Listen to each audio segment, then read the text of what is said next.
He visto cosas que vosotros no creeríais. Naves de ataque en llamas más allá de Orión.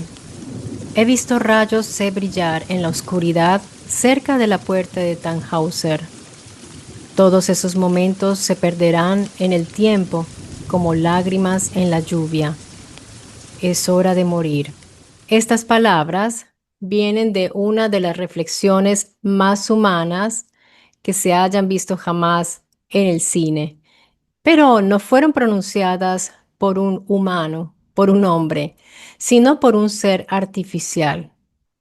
Esto que acabo de citar es nada menos que el monólogo final del replicante Roy Batty en Blade Runner, una película de culto y que yo amo muchísimo y creo que muchos de ustedes la conocen, al menos. Roy Batty entonces era un replicante, un ser artificial. Era más fuerte, más rápido, más inteligente y fue diseñado para superar al ser humano. Hoy vamos a hablar respecto a un proceso bastante interesante y no bastará con solo este video. Obviamente aquí no voy a poderlo abarcar todo, pero sí quiero empezar a realizar varios videos porque me parece que este es un tema que se conecta directamente con todo lo que hemos estado estudiando hasta hoy. Así que si no lo abarcamos, estamos dejando por fuera prácticamente nuestra historia, porque nuestra historia futura está absolutamente, es una réplica de nuestra historia pasada y eso lo iremos viendo poco a poco aquí en mi Story Channel. Ya lo he abarcado un poco, ahora vamos a profundizar muchísimo y aprovecho para anunciarles, mi próximo libro está ya listo. No lo lanzo todavía, no, porque no lo he publicado. Apenas lo publique, ustedes serán los primeros en enterarse. Y desde ya quiero invitar a todos quienes puedan unirse a mi Story Channel mediante el botón de unirse. No sé en qué países se encuentren. En cada país de pronto ese botón tiene un nombre distinto. En Italia es abonarsi. Y para formar parte de la gran familia Mi Story Channel, y por favor, si lo hacen, no duden en enviarme un email a mi storychannel 2021@gmail.com para que puedan recibir, o sea, me mandan un email con su nombre para poderles enviar un ejemplar del nuevo libro. Todavía no les daré el título porque será una sorpresa que dentro de muy poco anunciaré, pero ya les quiero ir adelantando que este video tiene argumentos que trato allí en mi libro nuevo, así que aquí tienen esta primicia.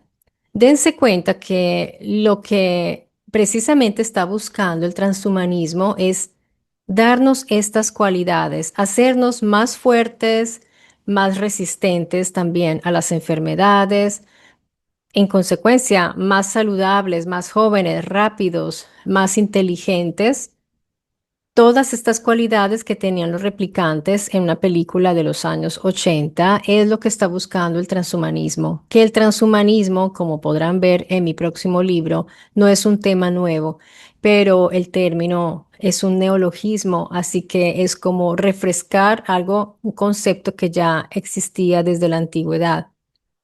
De modo que estos replicantes fueron diseñados para superarnos a nosotros, tal como se piensa que muy pronto haremos nosotros también creando otro tipo de dispositivos autónomos, inteligentes, etcétera, etcétera.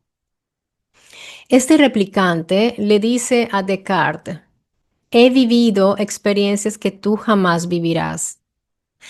Dense cuenta que le está recordando esta máquina al humano sus limitaciones, es decir, las limitaciones biológicas del humano.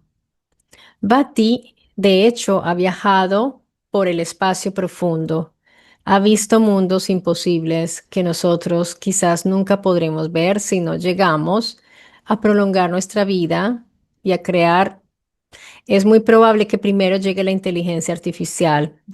Aquí podemos notar que efectivamente estamos ante una película no de ciencia ficción, sino teórica que viene de una novela, de un libro, por supuesto, que está teorizando lo que vendrá, porque nosotros ya podemos prever, podemos entrever lo que está llegando. Y este Bhakti ha experimentado una realidad inaccesible para la mayoría de los seres humanos. En cierto sentido, es el primer posthumano.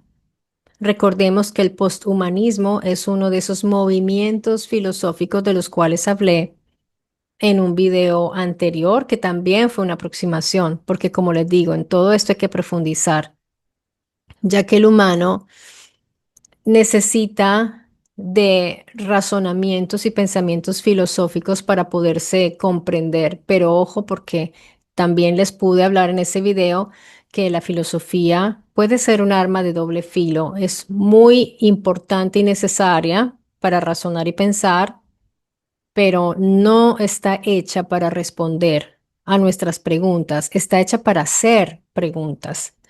La ciencia debería tomar el lugar para responder a estas preguntas y no siempre alcanza, no llegamos a muchas respuestas, por lo cual hay que dejarlas abiertas.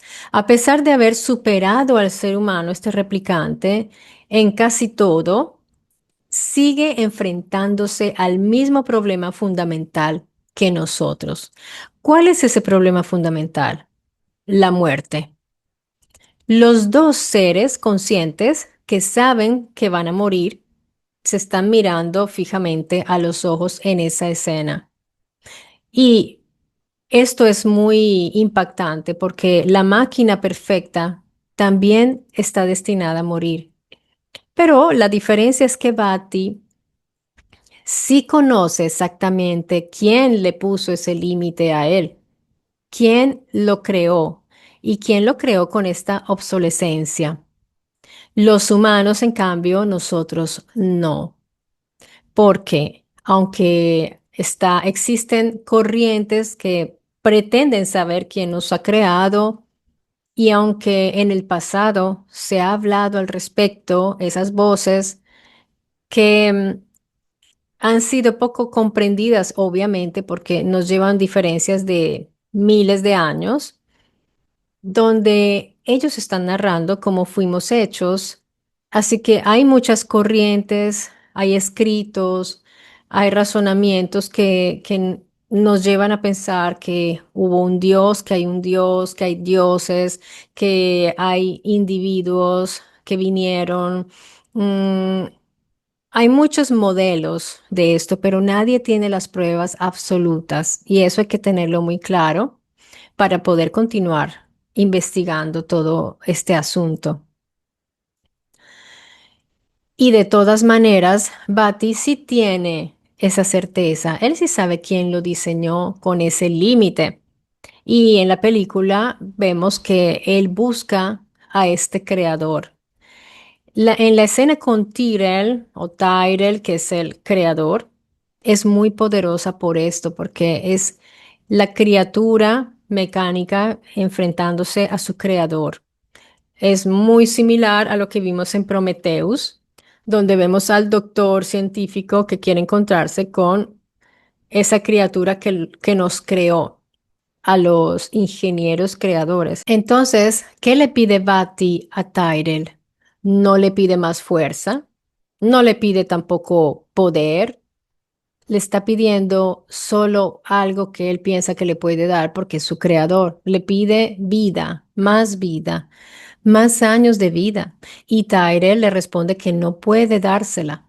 En ese momento, Bati descubre que Tyrell, el creador, también tiene límites, límites técnicos, límites de conocimiento, porque aunque pudo crear a estos replicantes, no les puede prolongar la vida. Hoy la ciencia intenta ampliar nuestra longevidad, corregir enfermedades, modificar genes y aumentar capacidades. A eso se refieren con el transhumanismo, con la eugenética también. Debemos incluirlo aquí, obviamente. Entonces es una película muy profunda y está tocando un tema existencial del humano, un problema filosófico, claramente, tecnológico y futurista. Es una película que es realmente relevante en este sentido, pero sigue sin resolverse esta pregunta central. ¿Hay un límite que no podemos superar? Roy Batty era un ser consciente que se estaba enfrentando a la misma pregunta que nosotros. Si pudiéramos superar nuestras limitaciones biológicas, les hago esta pregunta a ustedes, ¿seríamos realmente más libres o simplemente descubriríamos nuevos límites? En la película original Blade Runner, los replicantes de la serie Nexus 6 tenían una vida útil de aproximadamente 4 años, mucho menos que nosotros. Dense cuenta que aquí podemos notar que aquí eh, hay una proporción que podríamos decir la que hubo entre los humanos de la antigüedad con los Anunnaki, los Teoi, los Elohim, los Deva, con todos, con los Teotl, todos esos llamados dioses. Gilgamesh luchó mucho por obtener la vida larga. Los faraones iban a hacerse sus tratamientos y todos estaban siempre en esa búsqueda de la prolongación de la vida. ¿Por qué? Porque la vieron en otros. No es un invento humano, porque el humano ya tiene una obsolescencia.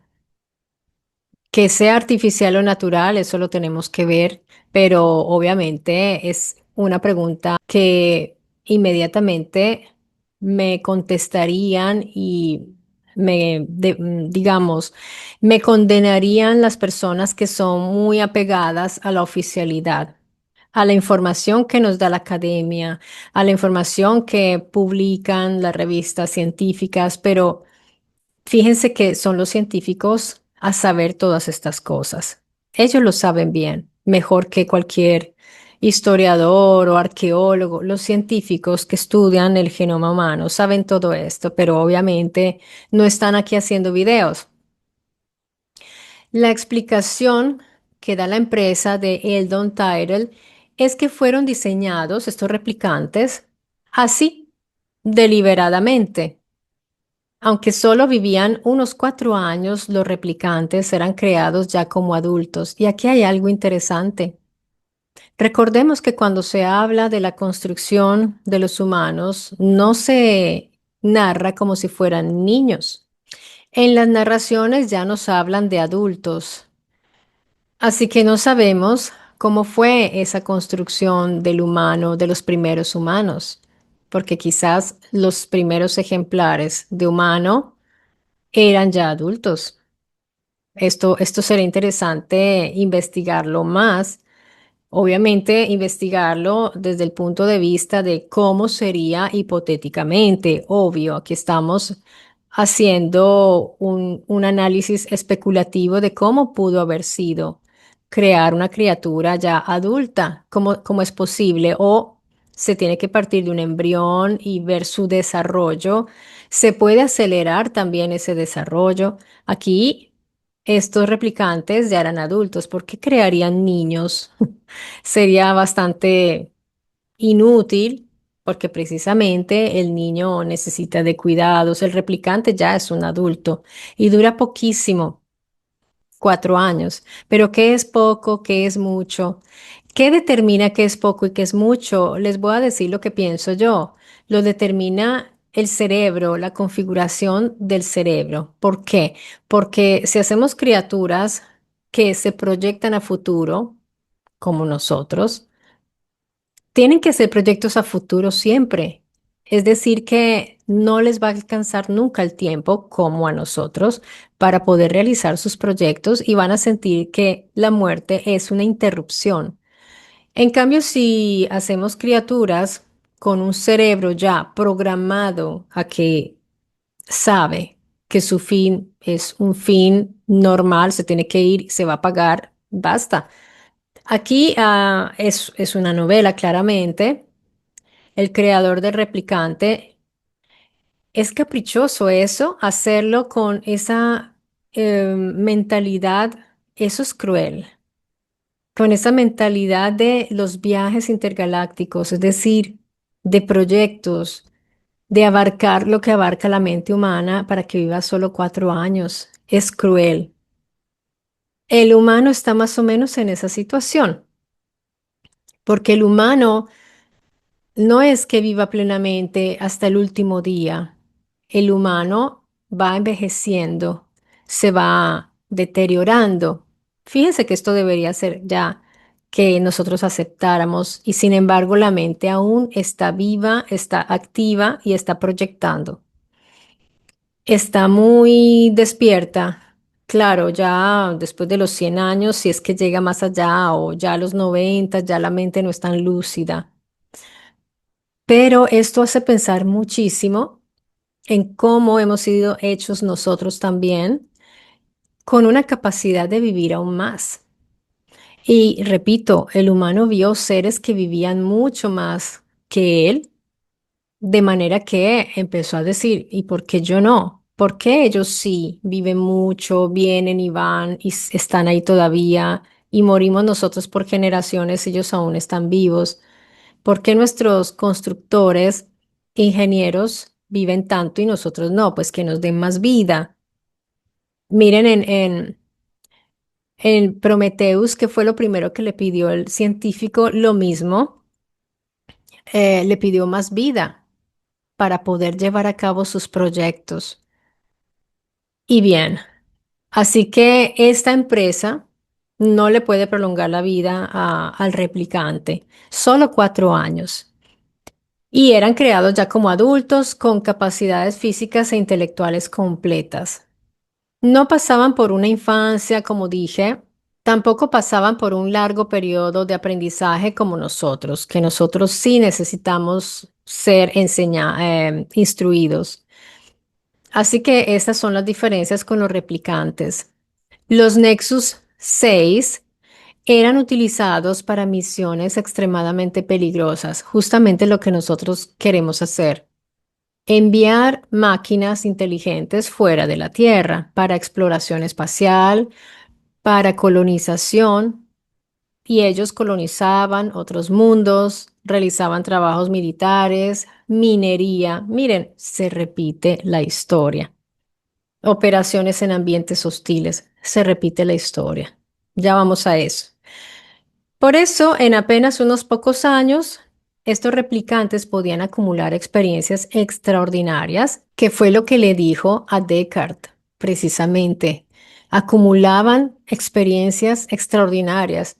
El humano vive más años, pero su mundo es pequeño porque no puede salir de aquí, no puede explorar todo el universo. El replicante vive pocos años, pero ve mucho, mucho más allá de lo que el humano puede ver y su mundo es inmenso.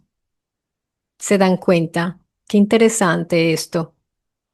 La novela original es Do Androids Dream of Electric Sheep?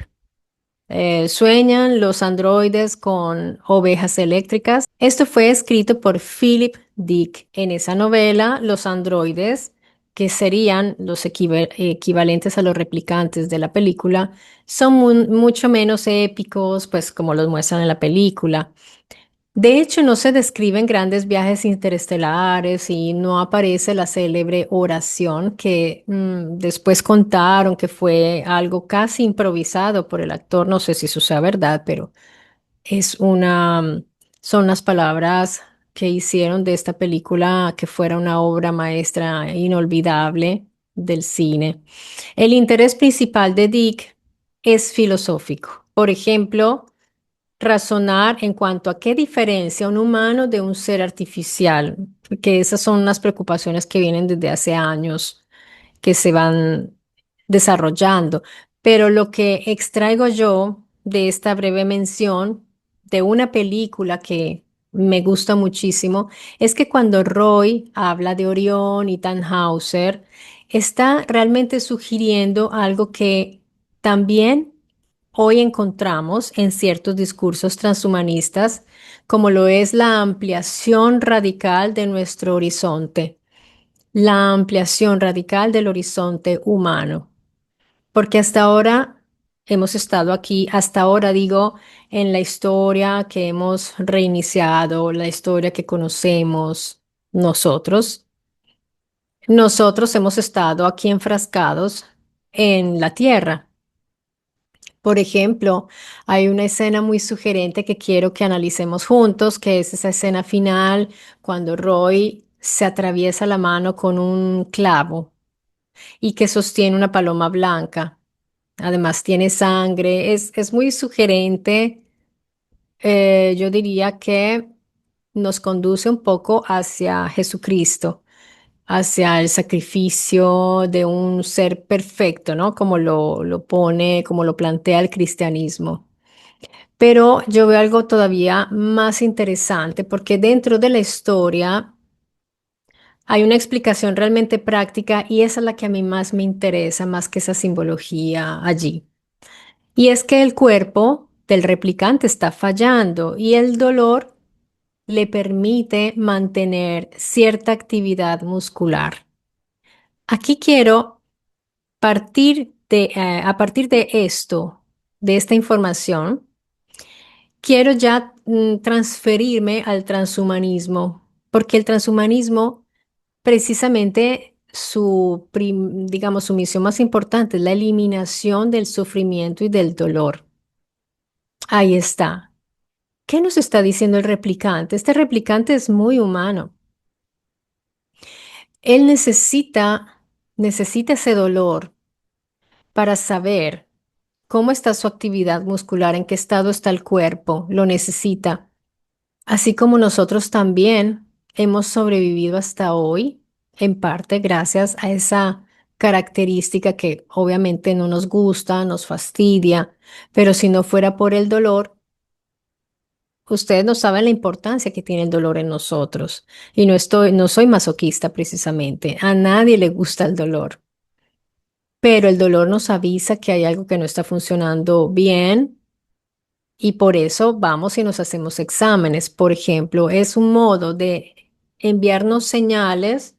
Nuestro cerebro envía las señales porque le llegan mediante los nervios y todas esas tejidos que están siendo lastimados o afectados. Y si los replicantes fueron diseñados de cero, ¿por qué sus creadores también le dieron la sensación del sufrimiento y del dolor? ¿Y por qué sienten miedo? Es interesante porque estos replicantes sienten también dolor, sufrimiento, miedo y apego, porque recordemos la historia de él con su pareja, sienten angustia, lo vemos en estos replicantes, son bastante humanizados. ¿Por qué temen a la muerte? Porque si el objetivo era fabricar trabajadores perfectos, parecería más lógico hacerlos ya sin todas estas características. Porque entonces los fabricaron así como nosotros y para que vivieran solo 4 años. No quisieron hacerlos sin estas características.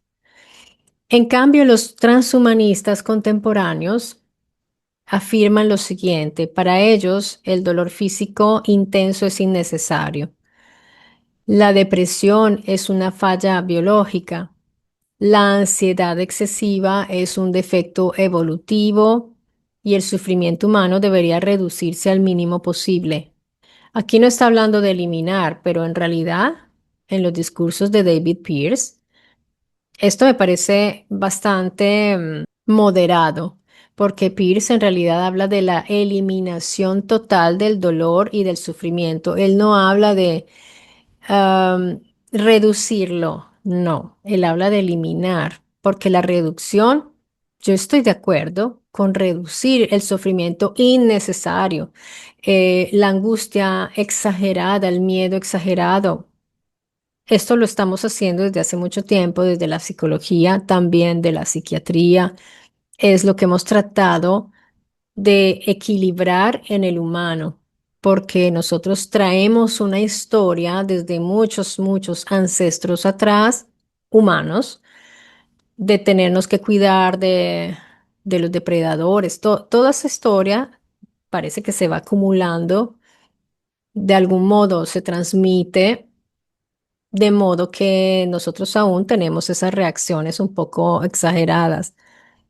Pero miren, esto va mucho más allá de la filosofía. La eliminación del dolor, del sufrimiento físico y emocional, psicológico, implica fuertes intervenciones en el humano porque es intrínseco a nosotros ahora. Según estas personas, estos científicos, viene de la evolución, porque si ellos llegaran a saber lo que, por ejemplo, si ellos pensaran como yo, que fuimos diseñados, hechos, estarían muy enojados con los ingenieros que realizaron esto. Ahora, ya, esto lo hablo de una manera más profunda en mi libro porque no se debe reducir todo a individuos en cuanto a lo que sucedió antes de la formación del humano. Así que lo quiero aquí introducir rápidamente porque hay personas que ven un video en mi canal y con eso se quedan y después creen que es que yo estoy muy cerrada y muy sesgada a un pensamiento y no ven todos mis videos, no saben lo que yo pienso. Por eso me parece tan importante escribir mis libros porque ahí sí me puedo extender, puedo ya de otra manera abarcar estos temas. De modo que se tendrían que realizar modificaciones genómicas y esto puede tener consecuencias muy graves en nosotros porque nos transformarían en algo que podemos decir que no sería humano, porque nosotros como especie humana tenemos una serie de características que precisamente eso se supone que es ser humano. David Pierce dice que el sufrimiento es innecesario, pero ese sufrimiento nos ha mantenido vivos hasta hoy. Y si queremos eliminarlo, debemos saber qué va a suceder con nosotros y en qué nos vamos a convertir. Por otro lado, nadie desea tener el cáncer, nadie desea el dolor crónico. Yo personalmente tuve que ver morir a mi padre de un cáncer muy violento y muy doloroso, a pesar que él nunca se quejó de dolor, extrañamente. Es como si no hubiera sentido dolor, pero ya en la etapa final sí tenía dolor, aunque él trataba de ocultarlo. Pero nadie quiere ese dolor ni para sí mismo, ni para sus seres queridos u otras personas. Tampoco queremos una depresión severa, ni para nuestros seres amados. Mm, pero tenemos que pensar en las consecuencias de estas intervenciones genómicas porque son muy agresivas, tienen que serlo para desarraigar unas características que nos han acompañado desde que estamos aquí. Pero ojo, porque aquí hay un punto determinante. Roy Batty sabe que va a morir. Por eso cada minuto tiene valor para él. ¿Se dan cuenta? Y por eso mismo sus recuerdos tienen tanto valor. Y entonces, ¿qué sucede ahí al final de la película? Sucede algo que nadie se esperaba. Hay un cambio. Él salva a Descartes. ¿Por qué? Porque en ese momento el replicante se da cuenta. Es paradójico, pero esa cercanía a su momento de muerte le hizo comprender algo que antes no comprendía y por eso estaba siempre, era violento y estaba buscando al creador que lo había hecho y lo asesina. Pero si Roy fuera inmortal, digamos que lo hubieran hecho inmortal, quizás nunca seguramente nunca habría pronunciado ese bellísimo monólogo final. Precisamente dijo esto porque en ese instante se dio cuenta, sí, se iba a perder todo lo que había visto, todas sus experiencias, pero precisamente él Todo lo que hizo, lo hizo sabiendo que un día ya no tendría más vida y por eso aceleró también todos sus objetivos. Claro, también realizó todo ese camino, todo esa búsqueda por la vida, porque él quería alargar su vida como lo queremos nosotros. Pero si él no estuviera por morir, ¿por qué hubiera salvado a Descartes? ¿Por qué hubiera dicho todo eso? Él sabía que iba a morir y por eso su vida valía, porque él valoraba su corta vida. Así que tenemos que preguntarnos si es lo mismo para nosotros. Seguramente sí. Él seguramente nunca habría desarrollado esa profundidad que alcanzó ya en ese momento, en ese breve momento, en ese breve instante. Nuestra gran contradicción como humanos es que nadie quiere morir, porque ninguno de nosotros, pues normalmente en condiciones normales, quiere morir. Pero si ustedes se dan cuenta, tampoco nadie quiere vivir para siempre. Eso como que no nos cabe ni siquiera en la mente. Lo que la mayoría de las personas rechaza es morir tan rápido o la muerte en sí, que es dolorosa, es sufrimiento, morir tan pronto, morir sufriendo, dejar proyectos inconclusos, abandonar a nuestros seres amados, saber que ya no los vamos a volver a ver, pero sobre todo ser olvidados, porque nos importa mucho esa parte de que vamos a ser olvidados. Después de que pase el tiempo, nadie se va a acordar de nosotros. Y aunque lo hicieran, vendrán otras generaciones y nuestro recuerdo se borrará, a menos que seamos una persona muy importante en la historia, como para que tengan nuestras esculturas y eso, pues tampoco.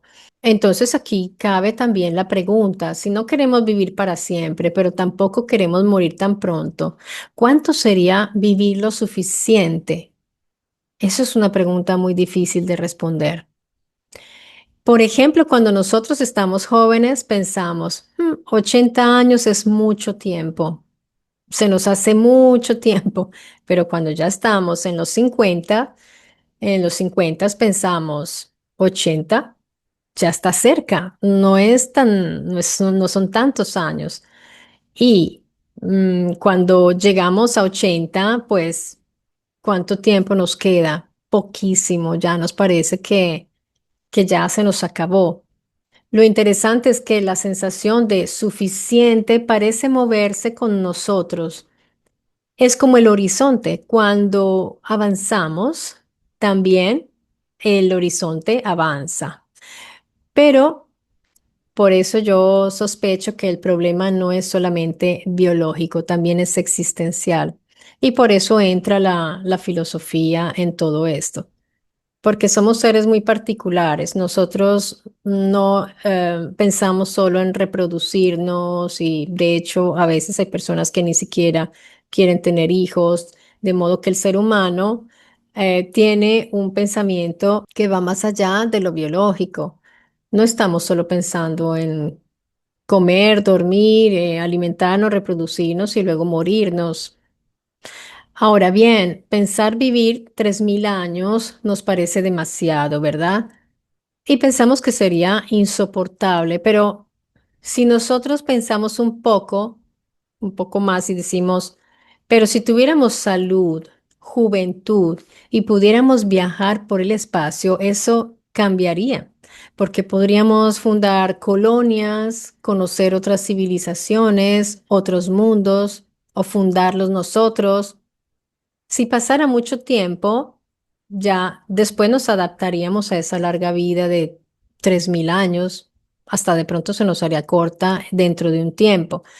Pero el mundo sí tendría que cambiar y hay que pensar que, aparte de todo esto que estamos pensando, hay una parte que es real, porque en un mundo de guerras y sufrimiento, pues vivir 3000 años sería un suplicio, así que haría falta Y eso es muy importante y viene olvidado en estos temas del transhumanismo, que no se trata solo de alargarnos la vida, tenemos que antes que eso prepararnos, porque si vamos, vamos, yo digo, pero si algunos van a vivir más, mucho más, es importante que el ser humano desarrolle la ética y los valores humanos precisamente para poder soportar una sociedad con individuos que duren tanto. Hay otra parte también y es la población humana porque crecería mucho y si se hace resistente, imaginemos eso, tendría que haber un control. Ahora yo quiero exponer el frente que se le está haciendo como resistencia al transhumanismo. Es ese frente conservador. Y aquí quiero citar el trabajo de Miklos Lukács, que es una persona muy activa aquí en YouTube. Él es profesor universitario, columnista, académico e intelectual peruano de ascendencia húngara. Y él mismo entrevistó en su canal al transhumanista David Pierce. Lo tuvo en su canal de YouTube. Así que tengámoslo en cuenta porque es una voz bastante escuchada en estos tiempos por parte de Hispanoamérica. Según Lukács, podrían surgir nuevas formas de desigualdad mucho más profundas que las económicas, claramente. Ya no hablamos solo de ricos y pobres, sino de seres humanos mejorados y no mejorados. De esto hablé en el video sobre la clonación, también en el video sobre la desextinción, porque allí planteé todo esto. Él critica la tendencia a reducir al individuo a datos. Ciertamente, hoy día nosotros prácticamente somos un historial genético, un historial comportamental en los medios digitales. Se nos sigue la actividad cerebral, la actividad comercial que realizamos, la actividad física de movernos de un lugar a otro. También hay seguimiento de actividad cerebral. Imagínense lo que va a suceder ya con los chips Neuralink, por ejemplo, y patrones psicológicos. Constantemente estamos siendo monitoreados y todos esos datos se van guardando. Nosotros somos datos prácticamente. Y Lukács está en contra de la dependencia tecnológica, de los implantes, de las plataformas digitales, de la dependencia a la IA y a los servicios biomédicos. Así que él llama mucho la atención sobre eso. Su preocupación es la pérdida de autonomía. Según Lukács, muchos transhumanistas consideran defectos cosas que forman parte de la experiencia humana, de lo que estaba hablando ahorita.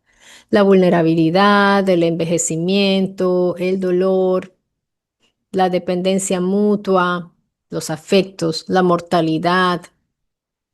Y su pregunta es, si eliminamos todo aquello que nos limita, ¿seguiremos siendo humanos? Mi opinión personal es que es relevante defender la dignidad humana, la autonomía, en eso yo estoy muy de acuerdo con Lukács, la libertad de pensamiento y ciertos límites éticos. Entonces, Lukács se pregunta, si eliminamos todo aquello que nos limita, ¿seguiremos siendo humanos? Entonces uno puede preguntar, ¿son esas limitaciones las que nos hacen humanos? Aquí, como les digo, entra mucho la filosofía, pero es también un problema filosófico, por lo que les digo, es un problema existencial. A los transhumanistas ahorita les preocupa mucho la parte biológica humana, genómica y están muy concentrados en ello, pero hay que tener en cuenta también lo que dice Lukács. eh, Nosotros como humanos y como sociedad humana, ¿qué pasaría si eliminamos todos estos límites? Ya tenemos una serie de problemas gravísimos hoy y mucha violencia. Tenemos que hacer frente a diferencias también sociales importantísimas y aquí pues se abre una brecha muy grande entre los humanos modificados y los no modificados. Así sería seguramente.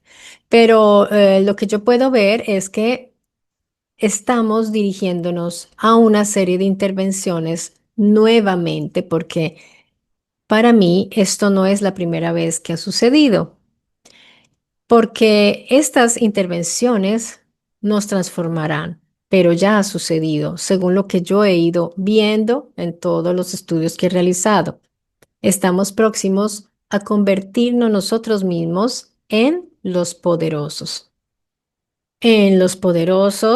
a quienes llamaban los luminosos y que hoy la teología ha convertido en dioses.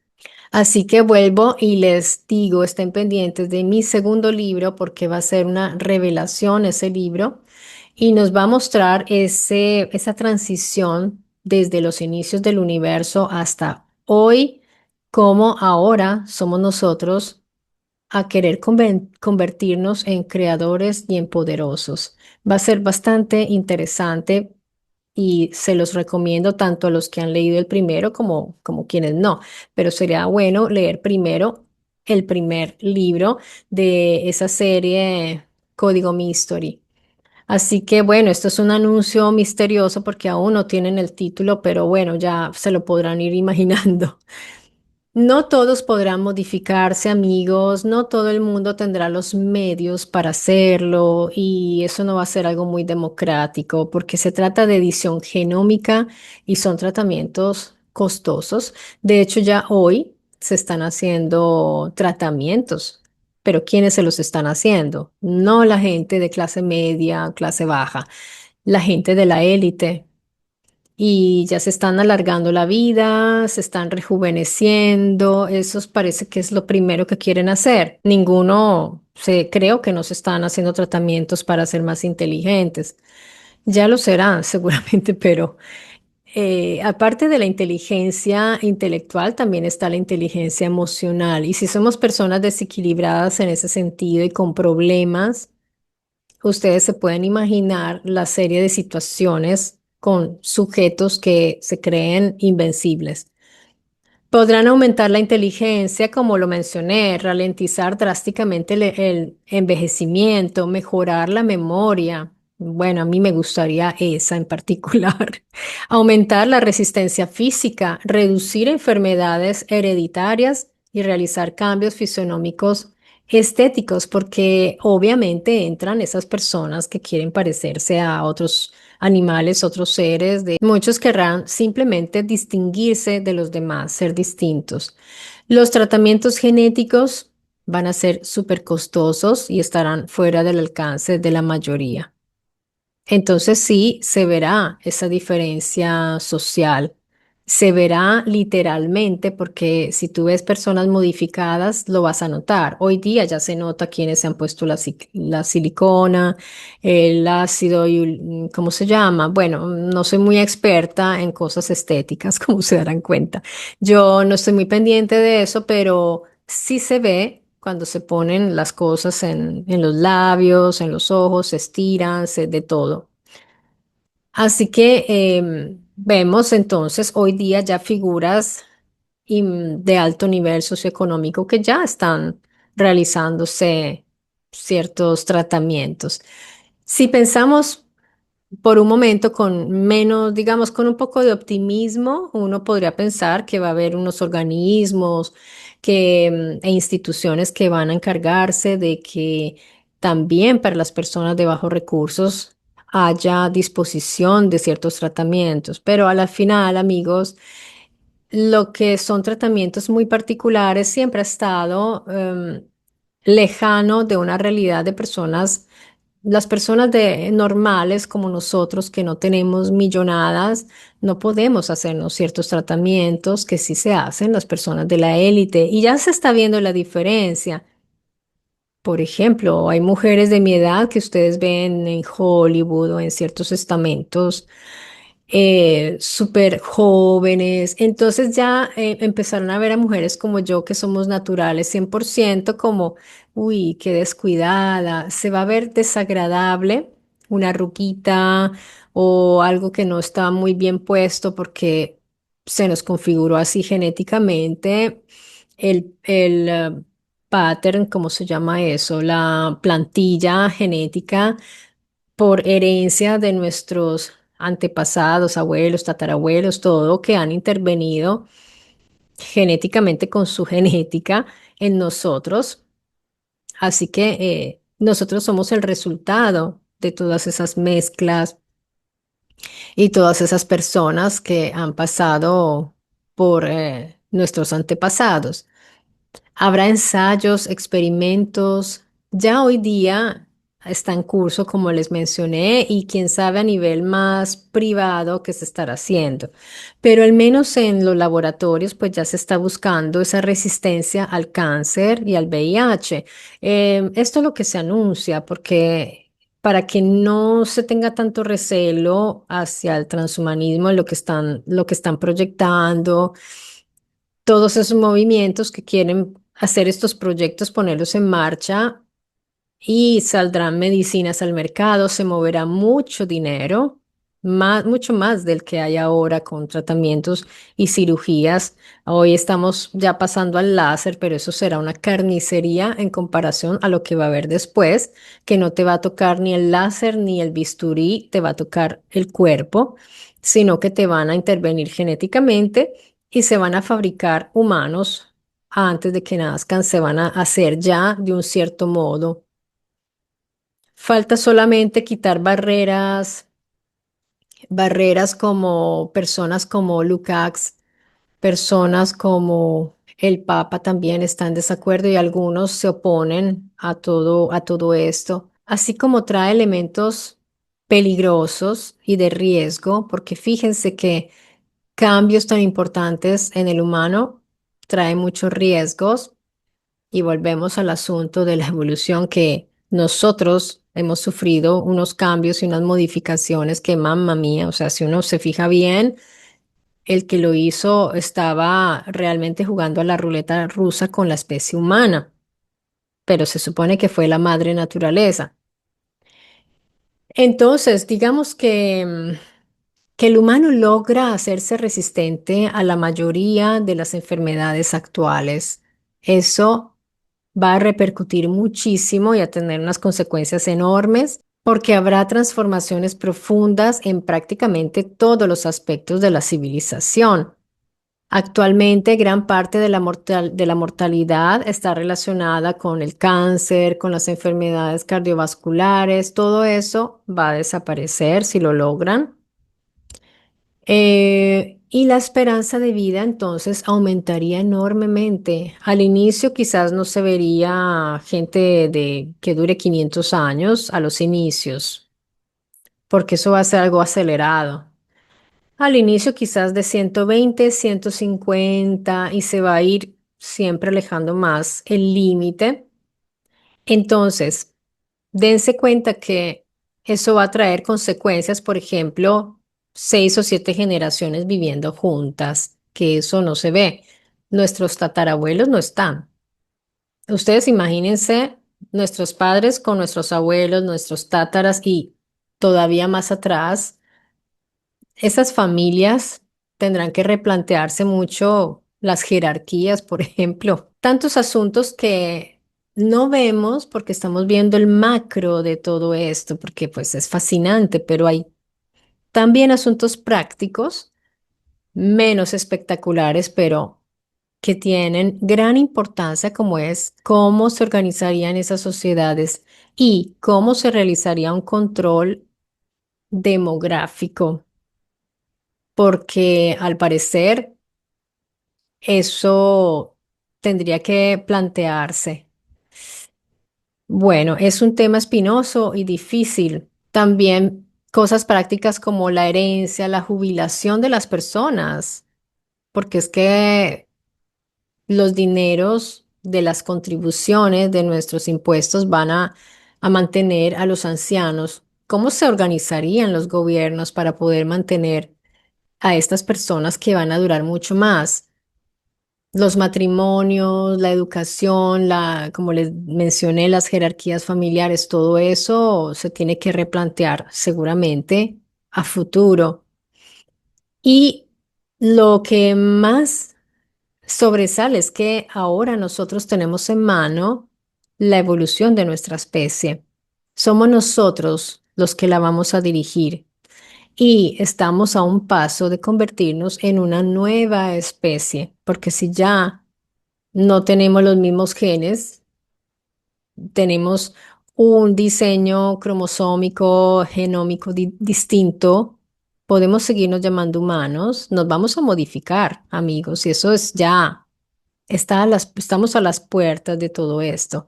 Aunque yo diría que antes de todo eso hay que superar asuntos muy importantes que son que todavía no hemos podido comportarnos como personas civiles.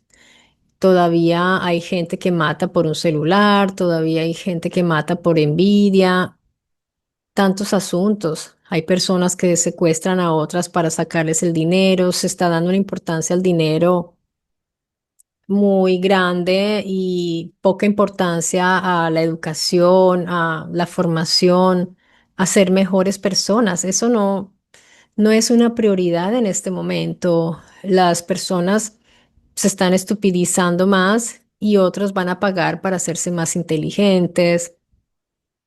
Así que esto es para pensar. Necesitamos primero evolucionar como seres humanos que llevamos la batuta en este planeta. Es hora ya como de concientizarnos de esto antes de adquirir más vida, más poder. Pero como les digo, eso no va a ser para todos. Así que las personas que se sienten ya superiores en todo sentido, y esos son los que se van a prolongar la vida, ¿qué tipo de mundo vamos a tener en futuro? Y eso sí es muy preocupante. Y ahí sí le doy la razón a personas como Lukács que se dedican a dar conferencias para abrirle los ojos a las personas. Algo con lo que yo no estoy muy de acuerdo es que en estos discursos introduzcan un poco la religión. ¿Por qué? Porque no hay nada más divisorio que la religión. No todo el mundo tiene la misma religión, así que ojo con esos discursos de Cristo, porque si ustedes quieren universalizar un mensaje, no metan a Cristo, Mahoma o lo que sea.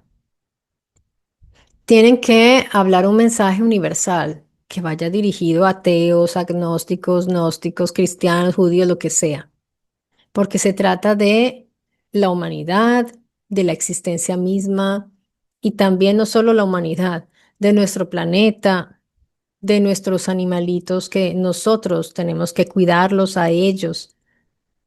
Eso es una tarea que nos dejaron, cuidar este planeta y cuidar de todos sus habitantes. No lo estamos haciendo tan bien. Queremos progresar, queremos también conocer otros lugares de este universo, por lo cual necesitamos aumentar la capacidad de energía, necesitamos aumentar muchas capacidades y nos estamos siempre apoyando más en la tecnología. Eso es inevitable, amigos, porque el humano siempre quiere ir más allá, porque ese es nuestro cerebro, proyectarse a futuro, siempre. Así que nos falta solo vivir más. Imagínense los conocimientos que se van a acumular en este planeta cuando empecemos a alargar la vida. Son muchas cosas que están llegando y debemos prepararnos, todos, sobre todo informarnos. No es un tema de los jóvenes con la IA y ChatGPT. Esto supera todo eso. Ya debemos informarnos qué están programando estos tecnofilósofos por allá que hablan de evolución humana, de tecnología. Informémonos bien de qué está pasando. Dejemos los hábitos religiosos y más bien pensemos. Ahora, si cada quien quiere conservar su religión, muy bien, pero cuando hagamos propuestas, incluyamos a todos, porque ya les dije, no hay nada más excluyente que la religión. Y este mundo no es para una sola religión. Deberían todos poder tener derecho a escoger en qué quieren creer. Eso es un derecho realmente. Y en ese post que realicé del bipedismo humano, que me pareció interesante compartirlo con ustedes, publiqué un par de anomalías, pero por ser tan reducido el espacio no pude profundizar y quisiera pues compartirles algo al respecto, porque las hipótesis científicas que buscan explicar esa tremenda reestructuración del humano, pues ya que se apegan a la teoría darwiniana, recordemos, teoría, se supone que venimos de los primates y nosotros mismos somos primates. Entonces, ¿cuáles son sus hipótesis para explicar este bipedismo? Ellos proponen, por ejemplo, nuestros antepasados abandonaron los bosques y comenzaron a vivir en espacios abiertos, y el bipedismo permitía ver depredadores a mayor distancia en la sabana. Esto entonces hizo que comenzaran a vivir en espacios más abiertos y al realzarse podían también ver depredadores a mayor distancia. Facilitaba orientarse en terrenos abiertos. Ahora, hay problemas con esta hipótesis, porque hoy sabemos que algunos de los primeros homínidos vivían todavía en entornos boscosos, no exclusivamente en sabanas. Además, lo que se supone que era ventajoso los ponía en peligro porque si bien ellos podían ver a los depredadores cuadrúpedos, que son bajitos, más bajos que la hierba, también los verían a ellos pasar, verían las cabecitas. ¿Y quién cree que corre más rápido? ¿El de los dos piecitos todavía sigue aprendiendo, que está aprendiendo a caminar, o estos cuadrúpedos felinos? Dejo la pregunta abierta. Otra hipótesis es que la termorregulación les ayudó entonces a caminar erguidos para reducir la exposición directa al sol. Al haber menos superficie corporal expuesta al calor, pues habría más disipación del calor por el viento. Pero ojo, muchos animales soportan el calor sin necesidad de andar en dos patitas. Porque, ¿qué vale más? ¿Cazar fácil o no tener tanto calor, según ustedes? Gana la ventaja más grande. Así que según estos científicos, era más ventajoso para el humano caminar en dos pies que caminar en cuatro, como se supone que caminamos hace millones de años cuando éramos simios. De hecho, los primates siguen usando sus cuatro extremidades. Ellos no van siempre erguidos. Ellos se levantan a momentitos, pero y así están desde que existen. Hay otra hipótesis, ahorro energético. Ellos proponen que caminar sobre dos piernas consume menos energía que desplazarse como un simio cuadrúpedo. Y esto permitía recorrer largas distancias con menor gasto energético. Claro, se puede recorrer más distancias, pero más lento. Volvemos nuevamente. Más lento, menos estable y más expuesto a ser perseguidos por depredadores que van en cuatro patas. Entonces, ¿qué era más importante? ¿Recorrer grandes distancias o escapar de los depredadores? Subirse rápido al árbol. De hecho, los simios no abandonan nuevamente reitero, no abandonan su andar en las cuatro extremidades. Otra hipótesis, las manos libres. Se propone que la postura erguida liberó las manos para transportar alimentos, cargar crías, fabricar y utilizar herramientas, transportar armas. Pero ojo porque esto sucede antes de fabricar cualquier cosa. De ahí no estaban fabricando nada y necesitaban las manos libres.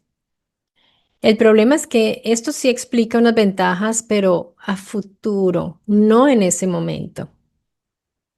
Cuando se inició el bipedismo, no estaban haciendo ni herramientas ni fabricando cosas. Así que es inválida esta hipótesis. Se cae. La hipótesis de la alimentación. propone que ponerse de pie facilita alcanzar los frutos y las semillas y los alimentos situados más arriba. Esto fue la explicación de la jirafa, que es una cosa ridícula. Y tener acceso a nuevos recursos alimenticios, pero el problema es que muchos primates logran esto sin necesidad de caminar en dos patitas. Es decir, amigos, ninguna de todas estas hipótesis se explica por sí misma o sola todos los cambios anatómicos necesarios. Entonces ellos dicen, juntémoslas todas y ahí está tu respuesta al bipedismo. Pues a mí no me parece porque, bueno, yo dejo esto abierto a cada quien, no quiero tampoco infundirles lo que yo pienso. Pero veamos lo siguiente, porque para convertirse en bípedo permanente hubo que modificar simultáneamente columna vertebral, pelvis, rodillas, tobillos, pies, musculatura, cambio de equilibrio, por lo cual un cambio interno en los huesos internos del oído, sistema circulatorio, porque recordemos que esa posición que tenemos nosotros es contra la gravedad. Posición del cráneo también. El ser humano es único, el único primate que lleva el bipedismo hasta sus últimas consecuencias. Así que yo me hago preguntitas. Si el bipedismo fue una simple adaptación, ¿por qué requirió una reingeniería anatómica tan profunda y excepcional que no encontramos ningún otro primate igual? ¿Por qué? Y sí, amigos, hay que hablar de reingeniería, porque así es, una modificación. Hemos estado hablando de modificaciones, ¿verdad? Aquí tenemos una muy extrema. Y entonces, si vamos a ver así a vuelo de pájaro lo que explica o quiere explicar la evolución con su modelo que trata de explicar una secuencia general que inicia con unas bacterias, luego los organismos multicelulares, luego los peces, esto en millones de años, ¿no? Tetrápodos, anfibios, reptiles y mamíferos. Pues esto hay que analizarlo muy bien y ponerlo en discusión con argumentos y estudiarlo muy bien. Pero yo noto que aquí en YouTube, por ejemplo, hay muchos YouTubers que son divulgadores de ciencia y defienden esto a capa y espada. Es muy difícil tratar de crear un debate porque realmente esto para ellos es sagrado y así es y así fue. Pero fijémonos en los Moodkeeper, que son, por ejemplo, para ellos el ejemplo clásico de que sí hubo tal evolución de esa manera en que ellos lo plantean. Esos curiosos peces anfibios que viven entre la tierra y el agua. Ellos llevan millones de años viviendo parcialmente fuera del agua, pero siguen igual en décadas de millones de años. Respiran a través de la piel y de cavidades húmedas.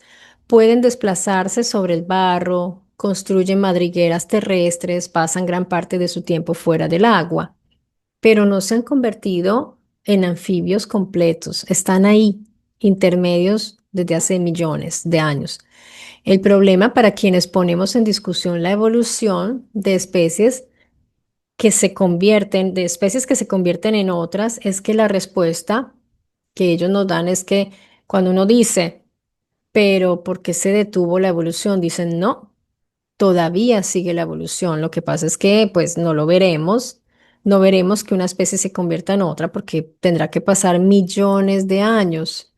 Ah, sí, pero entonces estos pececitos anfibios que llevan decenas de millones de años, porque siguen siendo lo que son y no cambian, no pasan de ser un pez que está fuera del agua, un pez anfibio, no pasa a ser completamente un anfibio o un reptil o algo así.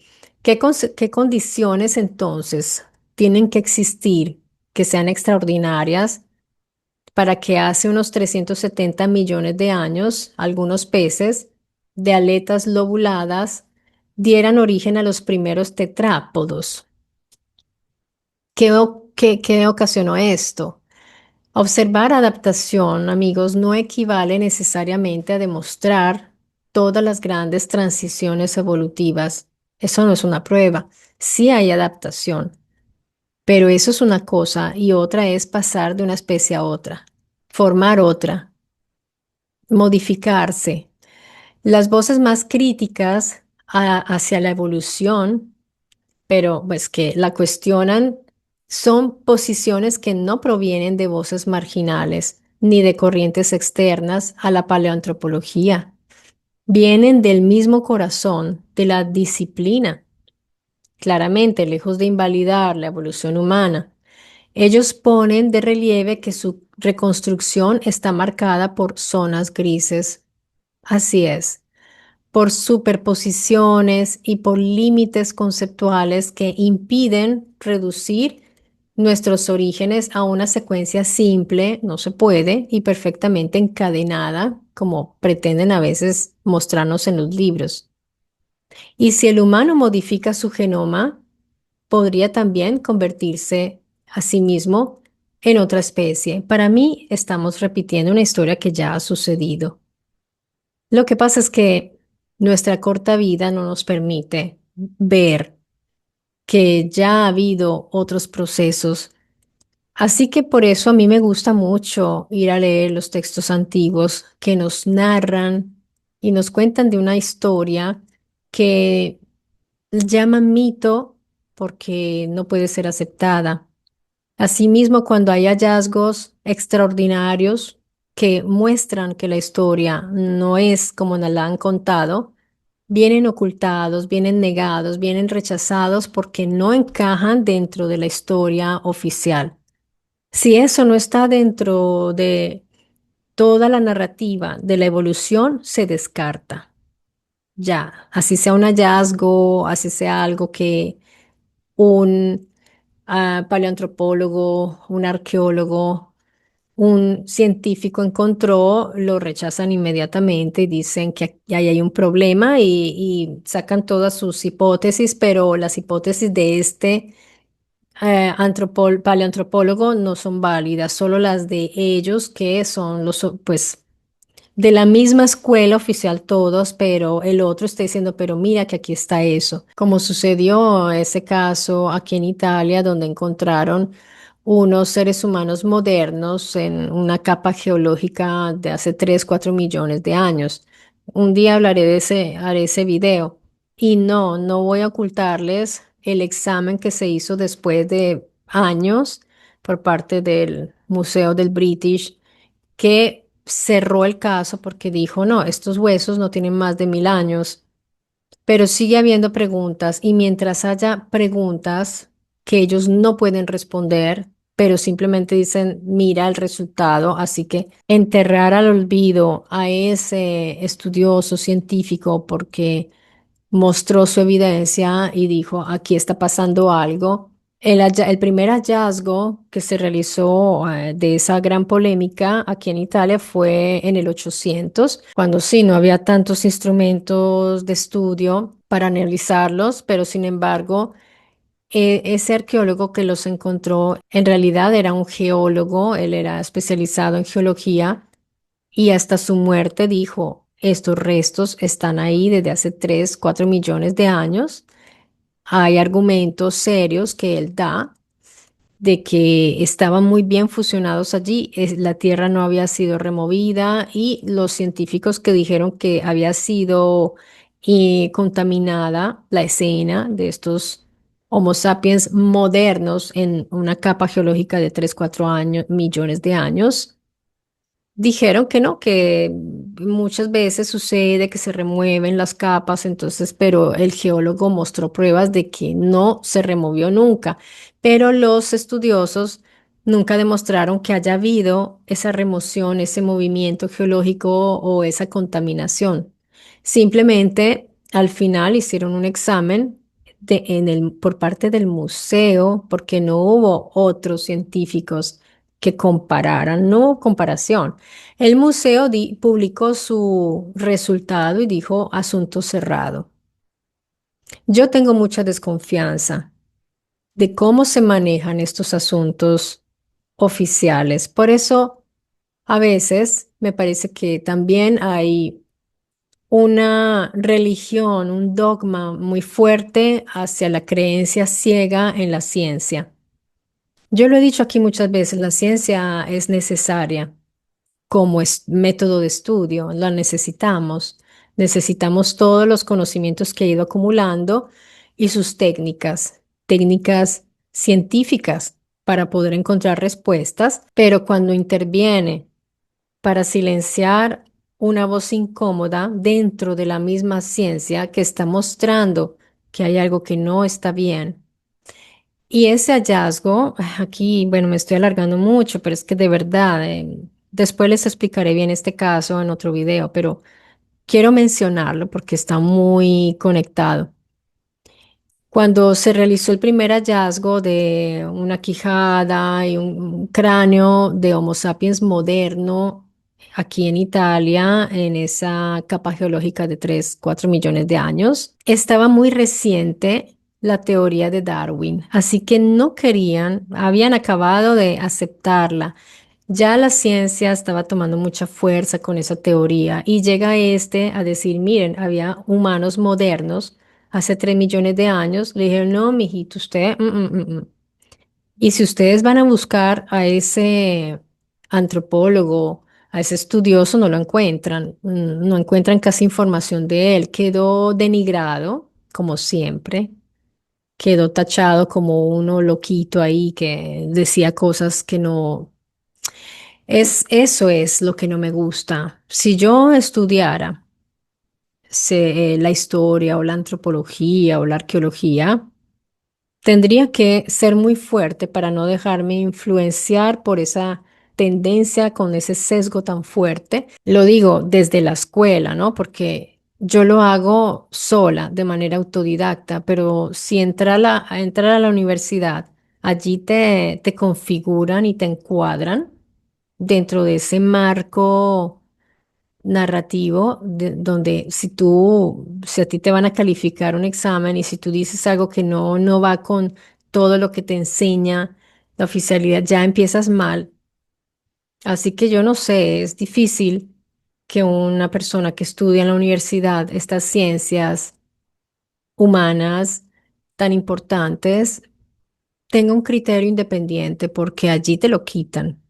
Definitivamente, eso es lo que yo he estado viendo. Yo escucho aquí en YouTube a las personas que, como, sí, que hablan de la egiptología, que hablan de las culturas, pero un poco, digo, qué pesar porque esa persona es inteligente, es brillante, pero está repitiendo, está repitiendo lo que le enseñaron, lo que vaya a hacer búsquedas también de las voces contrarias, a ver, pero como le dicen que esas voces contrarias son loquitos, son personas que no saben, son ignorantes y él dice o ella, sí, tienes razón, pero ni siquiera van a mirar, no se permite ni siquiera una duda. Bueno, amigos, con esto cierro este video que ya quedó larguísimo. Les pido disculpas de verdad por alargarme tanto. A mí me gusta exponer todo con mucha calma, mucha tranquilidad, así que vendrá larguísimo.